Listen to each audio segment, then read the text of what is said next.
Our gardens are not just for beauty, they're a place of quiet work and contemplation, a space to be close to God in the ordinary. At St. Gertrude's Monastery in Missouri, we tend them by hand. No loud tools, no shortcuts. We prune slowly, pull weeds by root, plant in the rhythm of the liturgical calendar. The Stations of the Cross line the outer path, and at the center, there's a small statue of Our Lady of Grace. It's not grand, but it has presence. She faces east, toward the rising sun and the promise of resurrection. The sightings began one spring, just after Easter. We were preparing the beds for the May crowning, dusting the altar stone, replacing cracked tiles along the path, and laying down fresh mulch. The violets had just started blooming near the west gate. Sister Helena was the first to mention it. She's not someone given to fanciful stories. She worked as a nurse before entering religious life. Logical, careful, never the type to misread shadows. She told me this simply: I saw a little girl walking the garden path, pale, maybe 7 or 8, wearing white.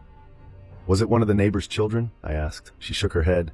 No, she was dressed for First Communion, full veil, gloves, walking calmly. But when I turned the corner to speak to her, she was gone. No gate opened, no rustle in the leaves, nothing. We keep the grounds locked, and the nearest homes are nearly a quarter-mile away through thickets. Children don't wander onto our land, not without being seen long before they reach the gardens. I didn't dismiss it, but I also didn't pursue it. Sometimes in prayer we see things that stir the imagination. But then 2 more sisters mentioned the same thing. Separate occasions, same description. A girl, pale complexion, white dress, like those used for First Holy Communion in the 1960s, lace sleeves, satin bodice, gloves, hair neatly parted beneath a short veil, quiet, present, but somehow not quite part of the air around her, always walking, never speaking, vanishing before anyone could reach her.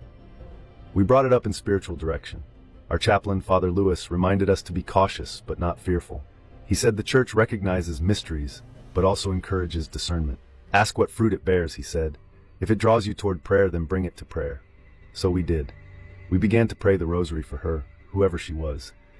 We offered a votive mass for the souls of children lost without baptism, not because we presumed, but because we hoped. I went through our archival records. In the 1940s, the grounds had included a small chapel and boarding house for girls from the surrounding counties who came to prepare for First Communion and Confirmation. Many were from poor families. A few were orphans. One name stood out: Maria Elizabeth Duval.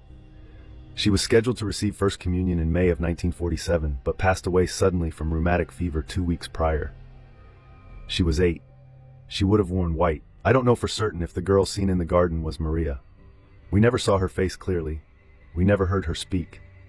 But what I do know is this: after we offered Mass for her and placed a small white rose at the foot of Our Lady's statue, the sightings stopped.